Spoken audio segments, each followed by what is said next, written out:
Winning cures everything. Now for your hosts, Gary and Chris.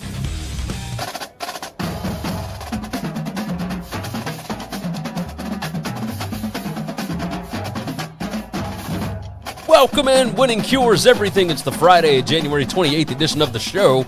I'm Gary. And I'm Chris. And, of course, lots of NFL news to discuss heading into AFC and NFC Championship Week. If you are looking for picks, we have already done that. That was on the Wednesday show. You can go back and find those there. We do have individual clips, et cetera, et cetera.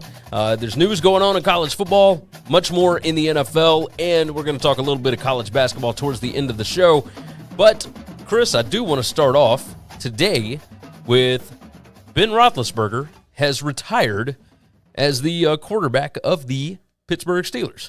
Now, this is, it's something that was fully expected for a very long time. We have said our piece about Big Ben, etc. It has kind of stayed out of the news, out of trouble, etc. for the last, couple of years, 3 years, whatever it is. Oh, it's been about 7-8 years maybe since his last real issue. An investigation. It's been a while. For the most part, it might be 10 years. Yeah, I mean, it's been a long time. It's been a long time. For the most part, he has stayed out of the news for the bad stuff. The only real thing that anybody's talked about is how old he looks on the field for multiple years now, has dealt with a slew of injuries, and yet retires as a 6-time Pro Bowler and a 2-time Super Bowl champion. And I don't know that either of the Super Bowls were because of him. I think more so it had to do with that defense. But alas, here we go. It is what it is. I guess the first question would be, who do the Steelers turn to next? There's a couple of options, right? You can go and get a free agent veteran that you know that you can trust the offense with, or you can go into the draft. And I don't know that this year's draft is a great one for quarterbacks, but if you got somebody you think you can get on the cheap, is that what the Steelers would like to do? Which direction do you think that this thing goes? I think they're going to draft somebody because that's what the Rooneys have done my entire life. They've basically had, 2 coaches and just a handful of quarterbacks to really lead this team our entire lifetime. So that's what I think they'll do. I don't think they're going to be the team to go get the Watson or the Rodgers. Could be wrong about that. Been wrong before. It just doesn't seem to be their mantra. They also don't seem to be a team that feels like they need an elite quarterback to completely blow everything up. This team is incredibly well coached and a lot of talent on the defensive side of the ball. They still think you can win a championship that way. I do too, by the way. I think Ben's been bad, like real bad the last 2 years. And if they just had anybody that was half competent, I'm talking a top 15 of the 32, top 16, like a top half quarterback. I think they're legit competitors for the Super Bowl. Now, there's lots of turnover and churn with the roster from year to year. And so will they be that this year? I don't know. Okay. I'm not sold on their OC situation and whatever. That's fine. He might stay, he might go. We'll see. The man at the top, Mike Tomlin, you just have to trust. You have to trust whatever decision he makes. If they do go get a Watson or a Rodgers or a whoever is the free agent, Love, then I think they're all going to be a whole lot better than Ben was. Yeah, most certainly. There's been multiple different places talking about the idea of Russell Wilson going to the Steelers, of Kirk Cousins going to the Steelers. Any of those would be better than what they had with Ben Roethlisberger, right? Ben had some games that were great, like that. He had big numbers in some games this year, but it was nothing to do with him. Big numbers because he was great, right? Like these were like his depth of target in all those games are like 9 yards a throw. Okay, at best, or less than that. Yeah, I was about to say it might be like 5 yards a throw or 6 yards a throw, and it's dumping the ball off to Johnson or Harris or whatever, and those guys taking it for 35, 40 yards, sometimes 70 yards, because they're elite athletes, because they have unbelievable amounts of talent at the skill position and on defense. But Ben wasn't actually good. How many games did he throw? Because I don't follow the advanced metrics, all this stuff. But if you look at like interceptable balls, it that was should have been caught by the astronomical. defense, but the defense just didn't. His interceptions could be tripled. Okay. And I know that happens. And that's true for everybody, that everybody has dropped balls by the defense. And that's why those guys play defense. And I understand all that. Nobody threw more than Ben the last couple of years. Nobody. Every game, I just believed he's going to give the other team a chance to catch the ball and to take it to the house. And sometimes those guys just didn't make the play. No, I think you're right about that. The guy that I would like to see, since I am the resident Steelers fan here, I want to see what they can do with Malik Willis. I want to see if they could actually get him, and I don't know if you would have to use a first-round pick on him.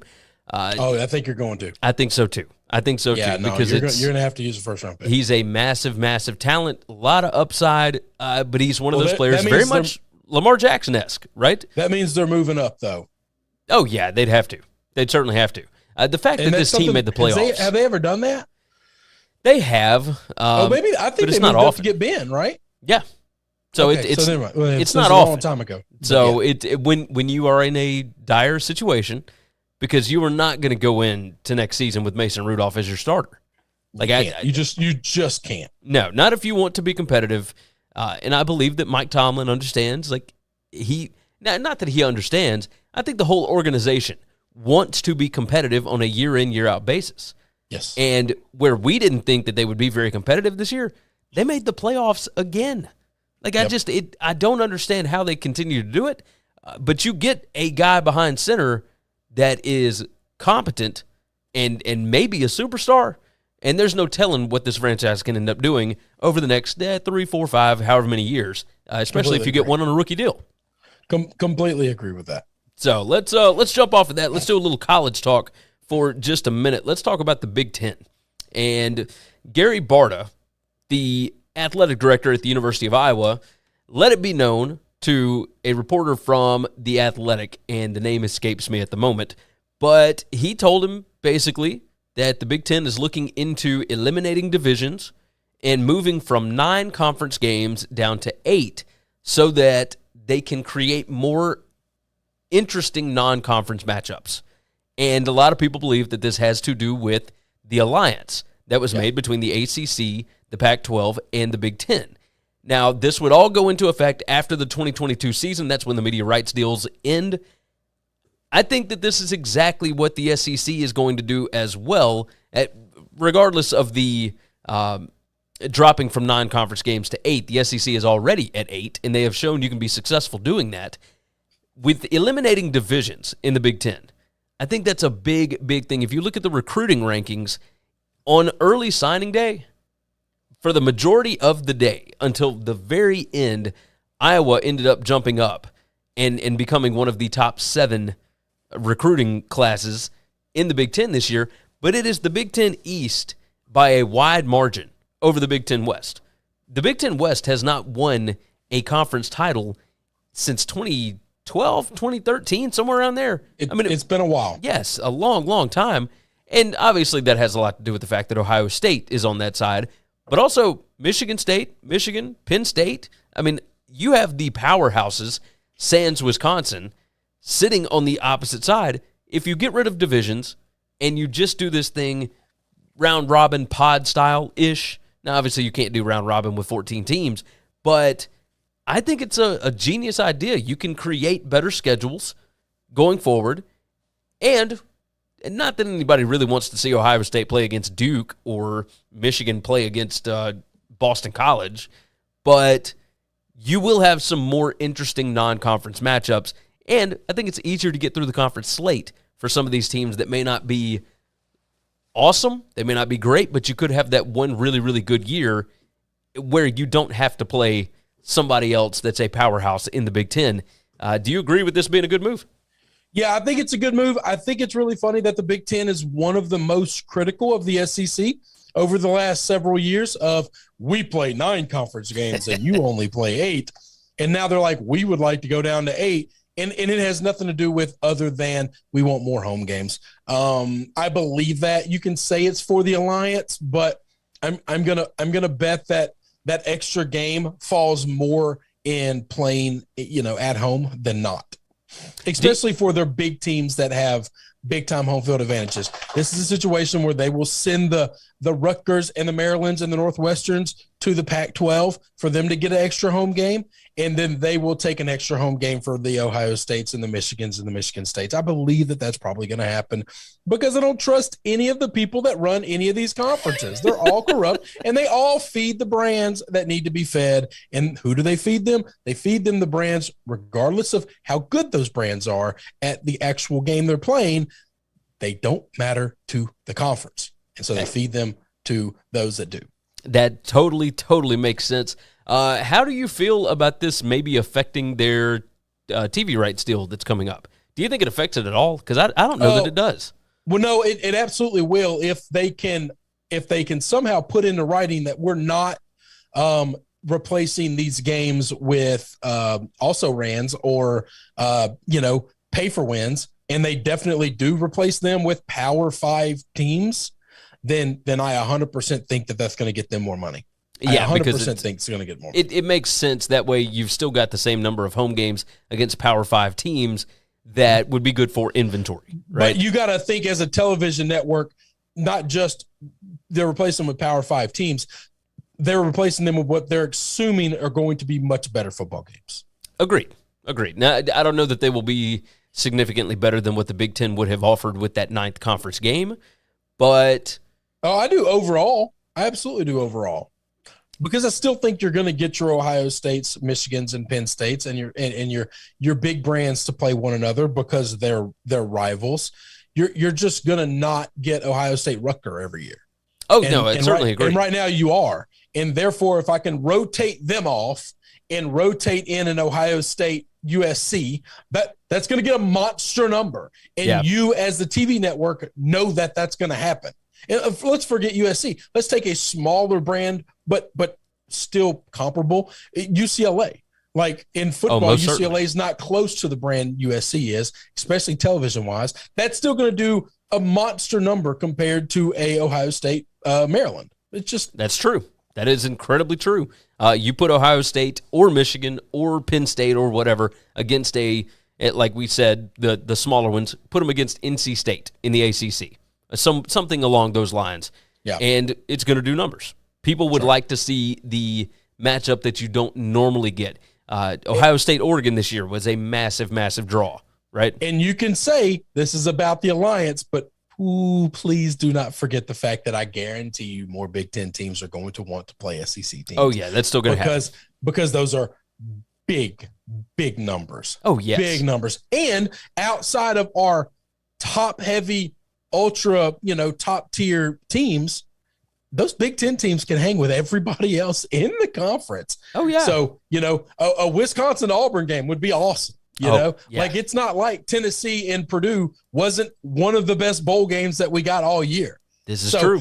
So this is so don't think that we're just going to all leave the SEC out. No. You want those eyeballs too. You also want to recruit down here in the South. Like you want your teams doing home and homes. You want to come into the state of Tennessee and into the state of Mississippi and into the state of Louisiana and Georgia and Alabama and try to get kids to fall in love with Big Ten football. No, that totally makes sense. Let me go ahead and do the rundown right quick. The podcast, of course, up everywhere that you can get podcasts. So go ahead and make sure that you subscribe there. Make sure and leave 5-star reviews, all that good stuff. The website, very easy to find, winningcureseverything.com. You can find everywhere that you need to subscribe over there. The YouTube page finally hit over 5,500. The little clip that we did about LSU football did like 3,000 hits in the last couple of days. I thought it was 2,500 when I looked at it today. So maybe it is. I'll have to relook, but it's pretty significant, and that's cool. We're going to try and talk more about some of these specific teams as we go through the postseason, we'll say. But yeah, go over to winningcureseverything.com. Make sure and subscribe over on YouTube. The numbers are growing. and that is certainly a good sign. Same for the podcast as well. Spotify, Apple Podcast, etc. You can leave a review at pretty much all those places now. So everybody has a star system. Leave the 5 stars. That would help us. Along with that, you can follow us on Twitter. Make sure and do that. You can see it there on the screen. We've also got links in the description for that. The show is brought to you by BetUS. It is America's premier online sportsbook. They are where the game begins. That's the tagline. Very easy to do. Go to betus.com in your browser, or you can just click the link that's in the description. Along with that, I host the BetUS College Football Show. Might be adding some roles to that as well over on BetUS TV. But go and check that out. I've got the link in the description there. Let's move on. Let's talk about your boy, Tom Brady. And all the talk right now is about whether or not Tommy Boy is going to retire. Would it not be perfectly fitting for him to go out this way, where it's not a huge spectacle, it's not whatever, it's not something that anybody saw coming, we didn't work up to this, it was just, you know what, it's been a lot of fun, time for me to ride off into the sunset and kind of catch everybody by surprise by signing the extension last year, etc., and then saying this year, you know what, I don't know that I really want to do this anymore, time for me to go. I feel like that's perfect Tom Brady, but also I feel like he's kind of done this before a little bit. Like not trying to say he's a diva or anything along those lines. What I'm saying is everybody kind of starts to talk about this and that, and is he going to retire? Is he going to leave? When's he going to stop, etc. And we just never really know with Tom. So give me your thoughts on Tom Brady and all the retirement talk right now. I don't think we know now. I think it's just as likely that he come back and play than if he retire. I think there's a slim chance that he comes back to Tampa Bay. I think there's a better chance that he changes teams again. But, okay, that's new. I had not even given that a thought. Yeah. Would this be because of Byron Leftwich possibly getting the Jaguars job, or is this it's not just that. I think there's a chance they're going to lose Godwin. There's 100% chance that Gronk is gone. Gronk's not playing anymore. If Gronk can't play, Gronk cannot get open. Okay. You saw in the playoff game, he caught the ball and he looks like he's running through quicksand. Like it's everything it takes for him to move still. I mean, he was dealing with so many injuries this year. It was just so I don't know if it has anything to do with Byron. Like he's not afraid of changing, coordinators. That's nothing, new to him. He went through, 15 while he was in New England for 20 years. It's his and Bruce's offense. That's right. And he might come back to Tampa Bay. He absolutely might. It would not surprise me if he finishes his career in San Francisco, where he grew up, idolizing Joe Montana. That wouldn't shock me at all. Jimmy G's a free agent after this year. I don't think Lance is ready, and that wouldn't surprise me one bit. Now, did you just is this just an idea that you have had, or is this kind of being I've reported? heard people talk about that and throw that out before, but I mean it's probable. Okay, I think it's more likely that he ends up at a place like that than with Tampa Bay. And I think that those two combined is an equal 50-50 coin flip of him doing that or retiring. That is very interesting. That's just what I think. That is very interesting. I had not even given that a sliver of a thought. I mean, but now that you have brought it up, I mean, it would make sense because, he knows he's not going to be around forever. Trey Lance obviously needs some time to develop. Trey Lance is not ready next year. He's just not. But you can't re-sign Jimmy either, because Jimmy's not going to sign for a 1-year deal. Somebody's going to offer him a 3 or 4 year contract. Oh, most certainly. Especially, I mean, if they get through the Rams this weekend, I mean, he's now been to 2 Super Bowls. If he does that, that's insane. That's certainly insane. That's an interesting proposition. Tom Brady going back to San Francisco. That could be. I had not thought of that. I don't see him going anywhere up north to play. I've seen some people throw out the idea of him going and playing in Green Bay or some of these other places that need a quarterback, and with the Steelers, and the team is really good. He's not doing that. He's just not. He's either going to stay in the South and go play for a dome team or go back home. And I think of all of those, playing in the Shanahan offense where it is so heavily invested in the run game, which Tom loves, and they play great defense, which Tom loves, and he just gets to have a weapon that he's never had before in his life in a Deebo Samuels. So I think that would intrigue him, and I think he'll have his choice. I don't think it's a thing where Tampa Bay is going to hold him hostage. I don't know what the options look like. Is he 100% on the contract for them? Does he have an option? Does Tampa? I don't know what any of the language is, but it won't surprise me if he ends up at a place like that. That could be very interesting. George Kittle, Kittle's got to stay healthy. Yeah, he's got to stay healthy. That's the world with Gronk. He's not. Listen. That's not anything new to Tom. Is having his tight end play only half the season. He just needs to make sure you're there for the back half. No one cares about the front half. Be healthy on the back half. Now you've got that right, but that's not limited to just those guys that we mentioned. That's a lot of the tight ends nowadays. I mean, they're so big and so athletic. Kittle, Kelsey missed a bunch of games this year. Like if you're an elite level tight end, we're just assuming you're gonna miss 4 games minimum. Yeah, that's kind of the way that it's going. Because of the toll it takes on your body to play that position every snap. Like if you're a fair to middling tight end, you might not miss a lot, but you're not out there every snap. Like that's the difference. No, you got that right.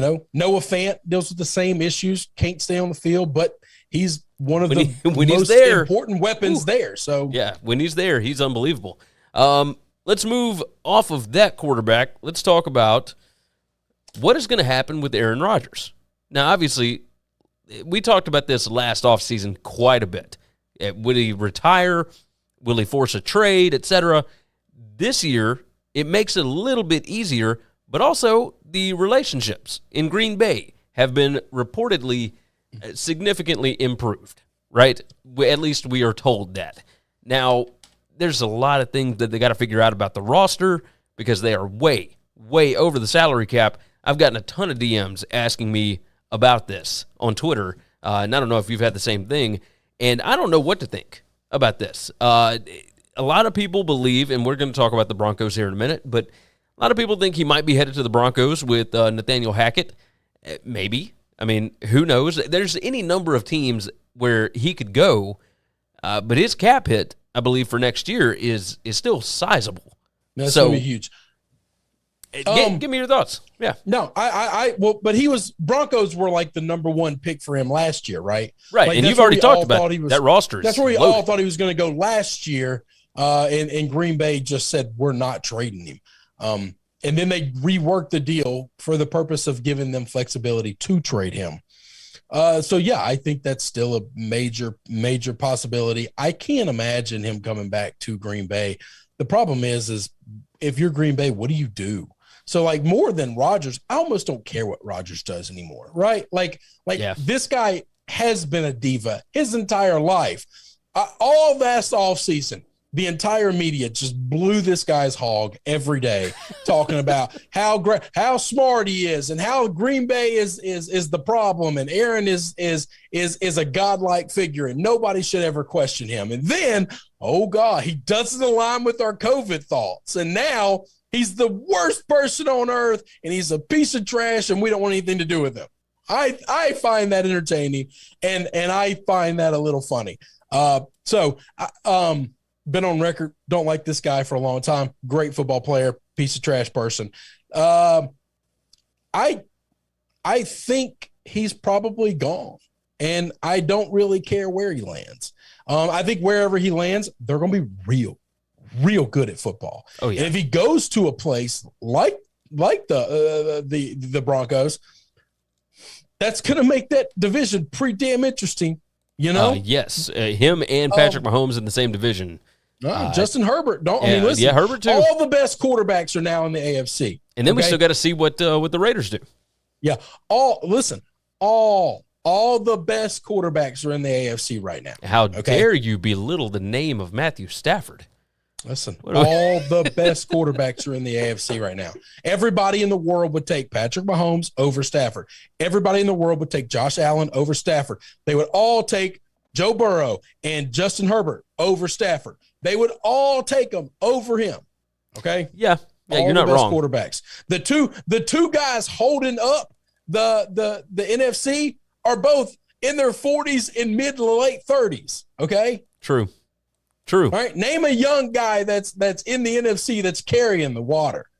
We talking Dak? Is that it? Is that your answer to the problem? I mean, I guess, and we're gonna hit on the Cowboys in a little bit, but anyway, I'm more interested in where Green Bay goes, because I don't believe Love is ready either, and that's just going to be one of those situations where, does the front office own up to, okay, made a mistake with Love, we got to go back to the well? Are they in the running for a Wilson, or do they try their hand with a guy like a Jimmy G? Like, hey, let's just have a couple of years with a stopgap guy that can just kind of keep us above water for a little bit, and then let's see what we can do elsewhere. I don't know. That's an interesting question. As far as the NFC quarterbacks, so NFC East, you got Dak, and then who knows what Washington is going to look like. I would imagine that they draft somebody this year. I would imagine. Got to, right? Got to. Jalen Hurts, Daniel Jones. Everybody knows how we feel about those. You got Brady with the Bucs right now. I mean, he can't count. Like, him and Rodgers just can't count. They're both at the very end of their career. Yes. Matt Ryan, Sam Darnold, Jameis Winston, or Taysom Hill. Congratulations. That is a hell of a run right there, boys. You got the Bears with Justin Fields, I guess, because I wouldn't imagine that Andy Dalton goes in as number one. He ain't ready either. You saw that guy play? Oh, yeah, I know. He's a long way from being ready, and they just hired a defensive coach to lead him. Which is insane. That OC hire is going to be the most important hire in Bears franchise history for the next 5 to 10 years. I can't believe they didn't go out. We'll talk about it in a minute, but Jared Goff, Kirk Cousins, and we'll see whether those guys are still there. You got Russell Wilson, you got Kyler Murray, you got Matt Stafford, and you got Jimmy G or Trey Lance. I'll take all those guys I named in the AFC over every one of those. Oh, I even left Lamar off. Holy shit, how did I do that? Yeah, I mean, you got Burrow, you got Lamar, and then whatever the Steelers end up doing. We'll see about Baker next year. You got Herbert. Oh no, Baker's lumped in with the rest of those goons in the NFC. Well, they're not bums, but they could have a great game. They could have a bad game, but they're at the end of the year, they're just average. All those guys are just average. AFC South. I didn't even think about this. Ryan Tannehill, Carson Wentz, just Trevor Lawrence, and then Deshaun Watson or Tyrod Taylor if we ever see Deshaun again. Well, Watson gets to be a major factor if he ever touches the field again. And then he's elite.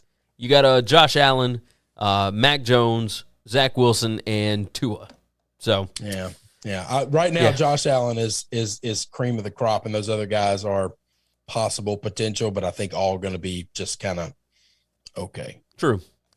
Do you think, is there any chance you think Aaron Rodgers could, if Tom Brady does not go to San Francisco, does he find a way to do that? No, he could try that. The problem with Rodgers is, there's no problem there. I mean, they were one of the two last year that were it was the Broncos and the 49ers that were in consideration for Rodgers. Okay. So that wouldn't surprise me. That wouldn't shock me. No, I could see that. Those are the two landing spots that I think he's going to end up being, by the way. If I had to put money on it or wager on it, I think it's one of those two places. That would make sense. Let's talk about some of these hires right quick. Okay. The Broncos brought in Packers offensive coordinator Nathaniel Hackett. Now, Hackett, you hate, not that I think that this was Matt LaFleur's offense by any stretch of the imagination, but I mean, LaFleur is an offensive guy, and now you're going to bring in the offensive coordinator that coached under LaFleur. Yeah. Is this a move specifically to try and entice Aaron Rodgers?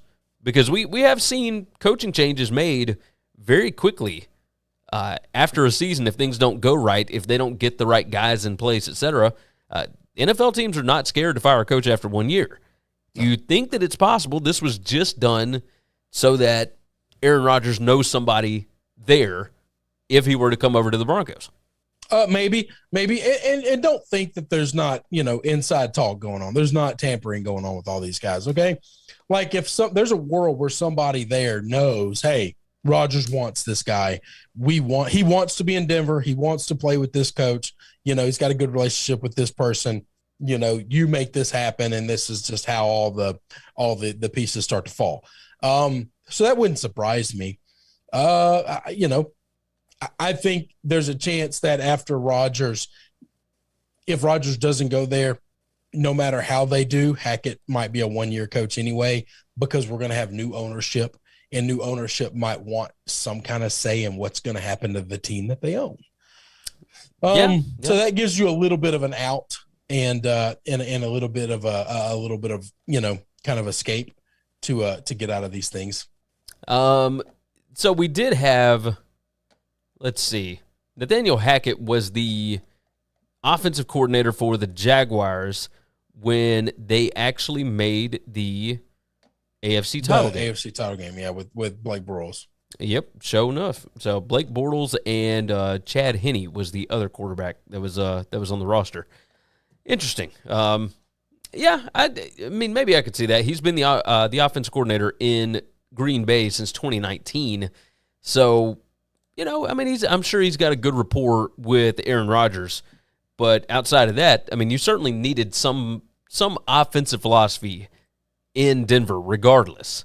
So I'm not going to crap on this guy's credentials, but many a coach got a lot of jobs coming out of New England because of Tom Brady. Okay. And as soon as they didn't have Tom Brady as a quarterback, they looked like shit. They couldn't coach their way out of a bag. Happened all the time. I'm very leery of hiring somebody whose only success came under an elite quarterback, because that Blake Bortles team was a defensive team. That was Ben Roethlisberger's rookie year, second year when he won the Super Bowl. Like, that is a team where just don't go up here and cock it up, okay? We're going to take the ball away. We're going to get you extra possessions. If we can get to the 20s, we're going to win all these games. He did, let's see. Coach Doug Marrone, the Buffalo Bills.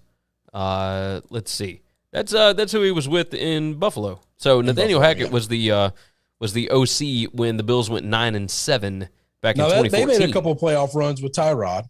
Yeah. So he's had some success outside. Like I said, for the last 4 or 5 years, we only know him as Aaron Rodgers' OC. And I say this all the time about LaFleur. Let's be real careful. We're going to take his winning percentage, and we're going to say it's the greatest winning percentage any head coach has ever had in their career to start their career. That's right. But he also picked a job where he started off with an elite quarterback in his prime. He didn't have to grow him. He didn't have to teach him anything. He didn't have to mature him. He had to take over a machine that already had one of the top 2 or 3 quarterbacks in the world his entire time there as a head coach. So let's all be real careful before we just call LaFleur the greatest head coach of all time. Let's be real careful how we judge Hackett. I think you certainly have a point there. You certainly have a point. He's been to conference championship games as an offensive coordinator. Has not been a head coach before. So we'll see. We got 2 guys that just got hired today as head coaches that have never been head coaches before. Let's talk about the second one. The Bears bring in Colts defensive coordinator Matt Eberflus, which is such a fun name to say. This was interesting, right? Bringing in a defensive coordinator, obviously we've talked about this in the past. When you didn't have something go correctly, when you went one direction, they went offense with Matt Nagy, and the offense never took off. Never was successful on offense. Defense has made that team competitive. Now you've got a potential superstar quarterback that needs to be developed, and you're going to hire a defensive coordinator to be your head coach. I find it a little bit odd with the direction that the NFL is going. And that's not to say that defensive coaches cannot be successful. Obviously they can. We've seen it. But this strike you as a little strange?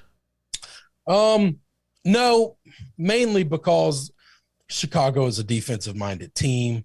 No city believes that or embraces that more than Chicago. Okay, they have what is wildly known as the greatest team ever assembled in the 85 Bears, that was strictly just a defensive monster that nobody will ever be able to replicate again. Mainly because a lot of rules have changed and you're not allowed to play the way they played, but that's their identity. Right. Okay. And they went with the offensive minded guy last time and it didn't work. And so we see this all the time. You go with the OC. Now we're going to go with the DC. Yeah. And this doesn't surprise me, especially for this city. We got to be real careful before we call Justin Fields a superstar. Well, that's what I was saying. A potential superstar, but he's the same potential superstar that, Matt Jones is or Wilson is in New York or Tua is. Like these guys haven't shown anything to where we think they're going to be superstars. Like his level of superstar is no different than Trey Lance's. Like they were drafted high and we think they're going to be really good one day, but man, there's a chance they're never really good. I mean, you're not wrong there. I wonder. I wonder about he's been the DC for the Colts for the last 4 seasons, 2018 through now. Before that, he had only been a coordinator at Missouri back in 2001 through 2008. He was the Cowboys linebackers coach from 2011 through 2017, and now he's been the DC for Frank Reich for quite a while. Colts have had good defenses. Yeah. It's not that he's not qualified to be a coach. I just find it I found it strange. I found it as a strange hire because I don't even know what the connection is, right? And maybe there doesn't have to be a connection. You're just hiring a guy to do a job. Yeah, he might just be the best guy for the job.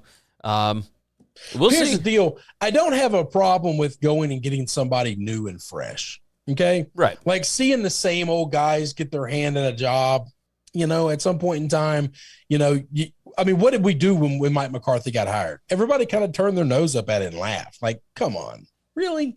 Like, we're going to look at the talent this team has and we're going to give it in the hands of McCarthy and we're going to think this is what we're going to do.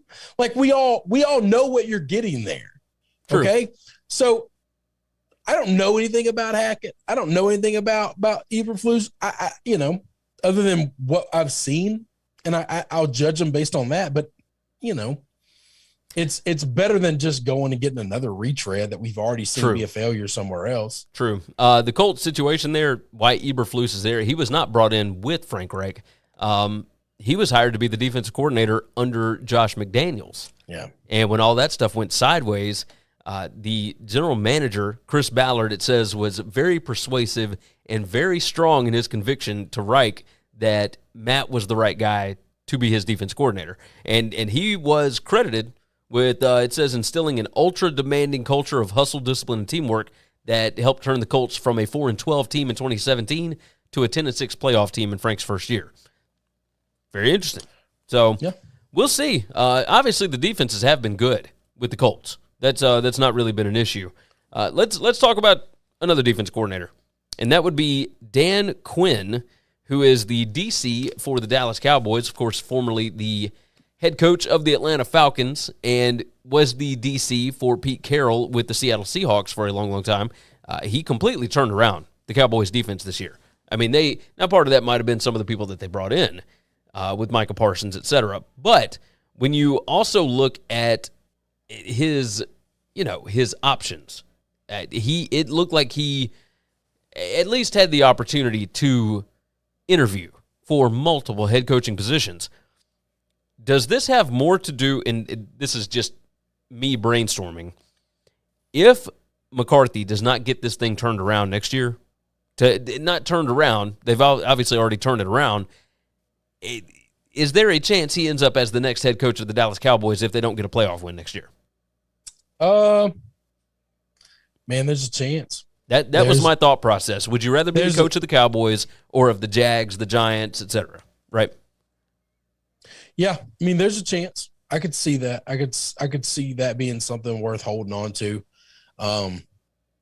That's the only reason why I would think, because obviously once you've been a head coach, you want to get back to that level, even if it's after 1 year. But the difference is your second time around. The first time around, you're just taking any job you can get. Poor Byron. But well, that one ain't done yet, but we'll talk about it. But your second time around, you're more patient and you kind of are more choosy. And listen, ask anybody in the world who's ever been married and divorced. I, knock on wood, to this moment have not.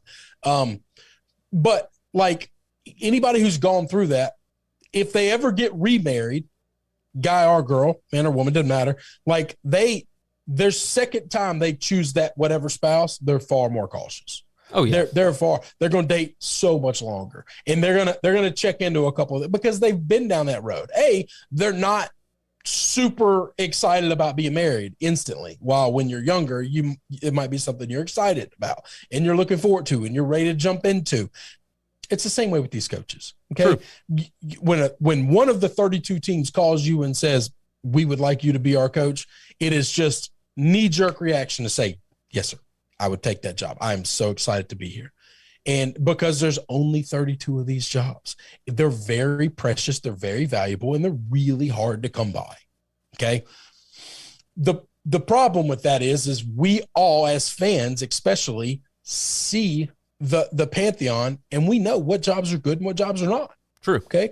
And some of these jobs are just flat out bad jobs. All right. And they won't always be bad jobs, but right now they're bad jobs. Okay. And that's just the world you're in right now. And that's, you say, well, all these jobs are hard. Okay, that's fine. But some are just set up to fail in the short term.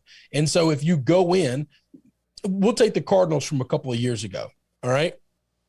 They hire a coach. He gets his chance. Frazier, he gets his chance. And as an organization, they are admitting we would like to tank because we got this young stud named Kyler Murray that's going to be the number 1 draft pick next year. And we would like to have that pick. Okay.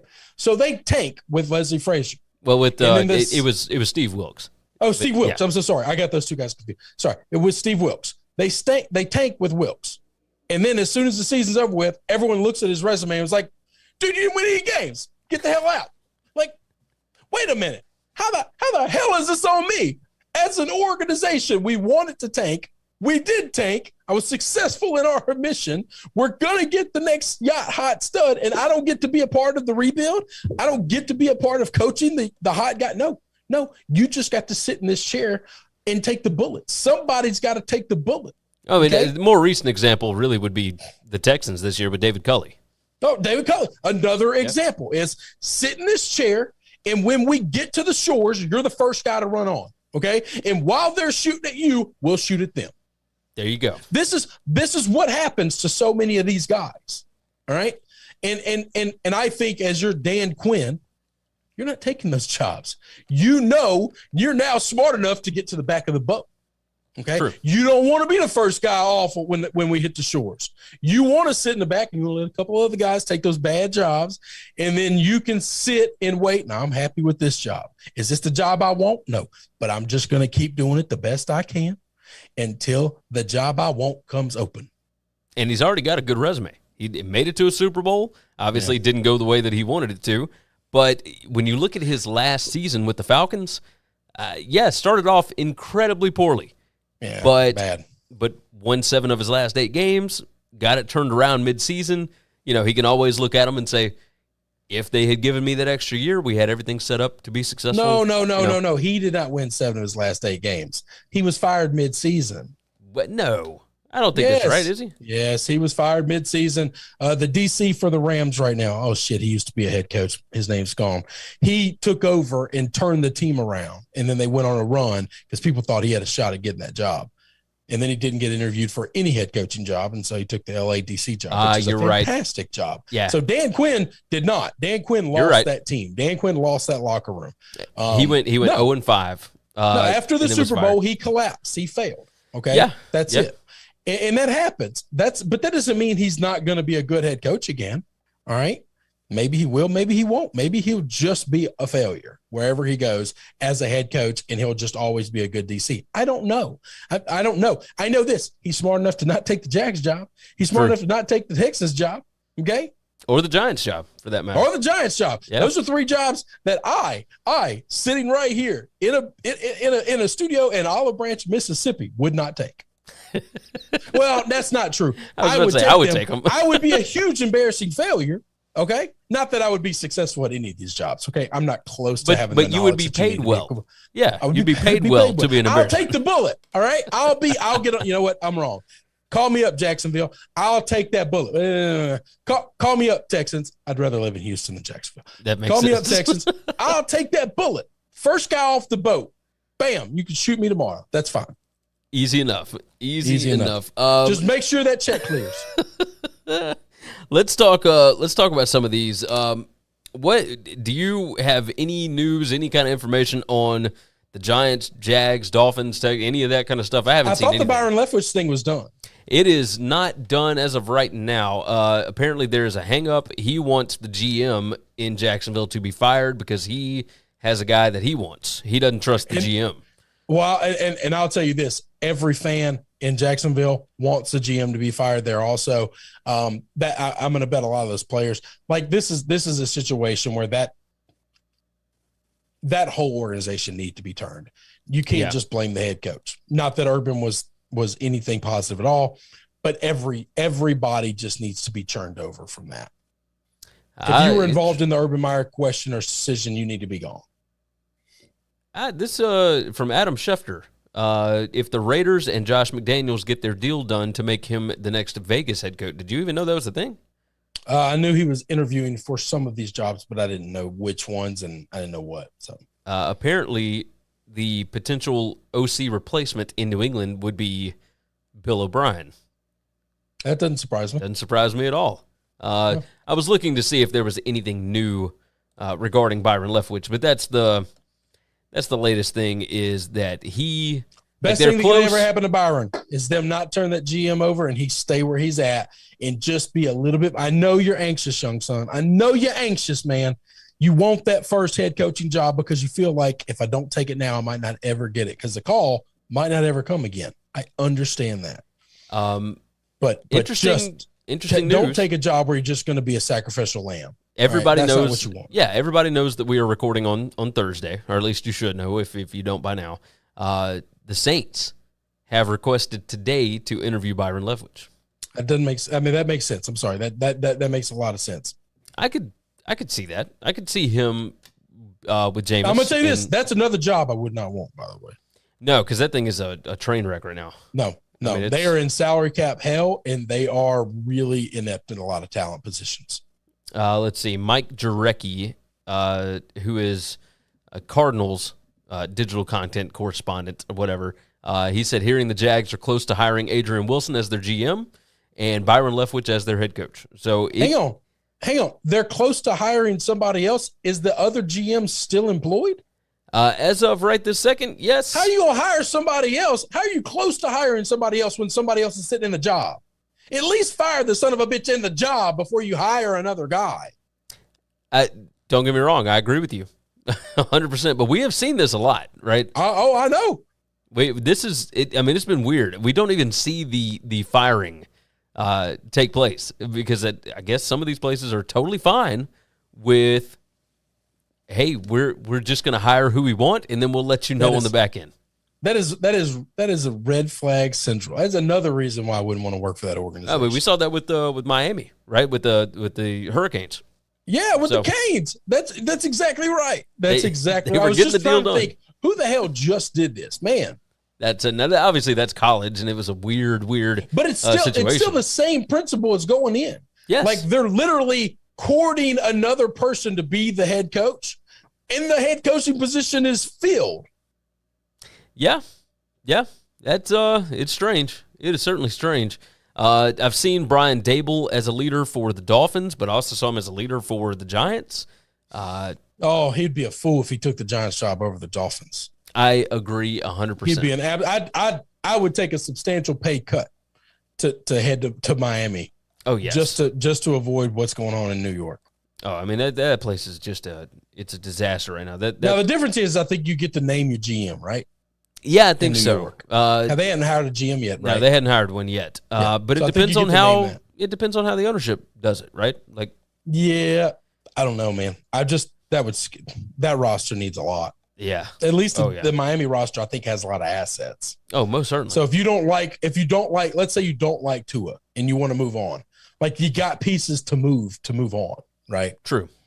Yeah, you certainly got that right. There's nothing in New York you can move to move on. Your best player is a running back that never ever plays. He's never available. True. Well, we talked about that when he was drafted. When he was drafted, he was drafted way too high for. Either way, let's wrap up with this. We don't talk a ton of college basketball on here, but when you have something major happen in the middle of the season, obviously we got to talk about it.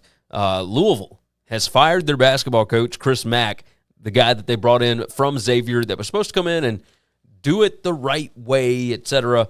But apparently, the situation had become untenable, and it was just too toxic of a work environment for him to continue to be their head coach.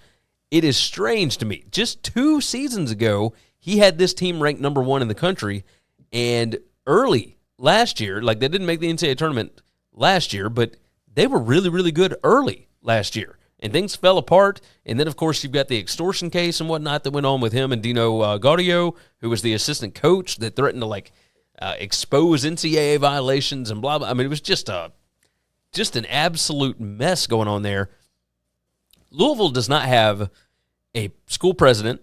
Their president left to be the new president at Penn State.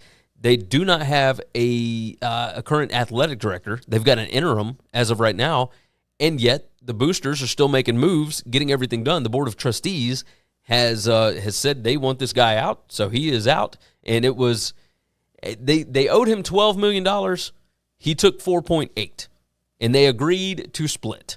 Now, Chris Mack will end up somewhere, and he'll be better for it.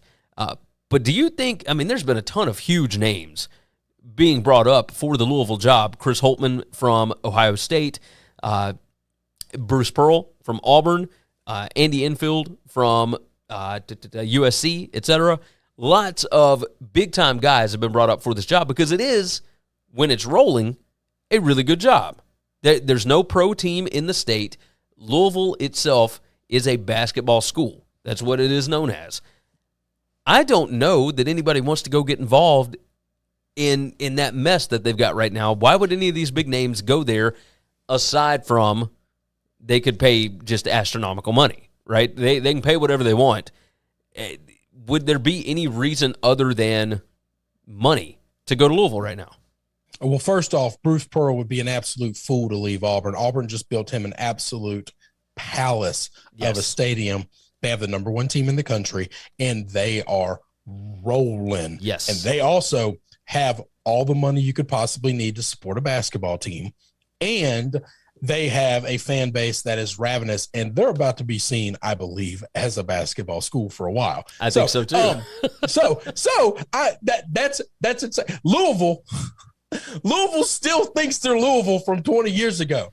They still think that the rest of the world hasn't seen all the bullshit that they've been through over the last decade. All right?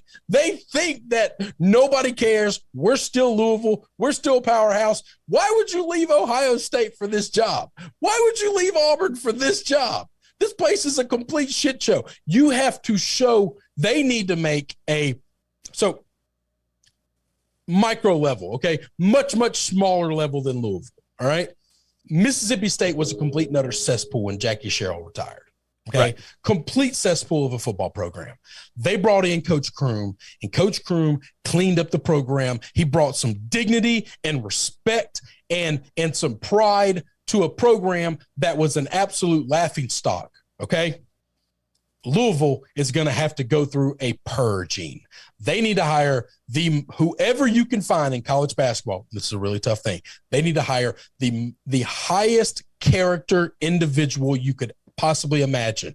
Go through some dark years and purge themselves of the garbage that is their reputation for basketball right now at that school.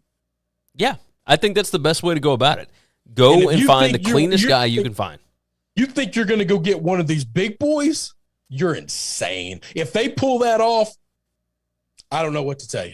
I have no hope and knowing what the hell I'm thinking or talking about, because there's just no way. There's just no, they are not nationally seen as the Louisville that we grew up with. No, I think Rick it actually built. I think it actually, and people may argue with me on this, I think it got worse when they went to the ACC, right? Because the record was never going to be as good as when they were in Conference USA / the AAC, whichever one it was. I think it became the AAC after they left. After them. Yeah, no, it did. They were a part of the USA deal. Yeah. But their rivalry with Memphis was unbelievable. It was different. It was different. And that's when they won their national title, right? That's how everything went. I'm curious which direction this goes. You think there's any chance they bring Pitino back? No. No, I believe, I would tell you this. This is not a man that you should trust what he says. I believe Rick Pitino's at the last job he'll ever be at. He has said that, and I think he's happy. I really do think he's happy. I think he loves being the little guy. See, he was the little guy at Louisville. When he took over Louisville was a no-name program that anybody gave a shit about. They were not just little brother, they were runt of the litter brother to Kentucky. Yeah. And he built them up. Okay. Now what I will say is, like, Louisville has always been a basketball power, right? They weren't anything compared to what they were with Kentucky. No, they weren't. They certainly were not.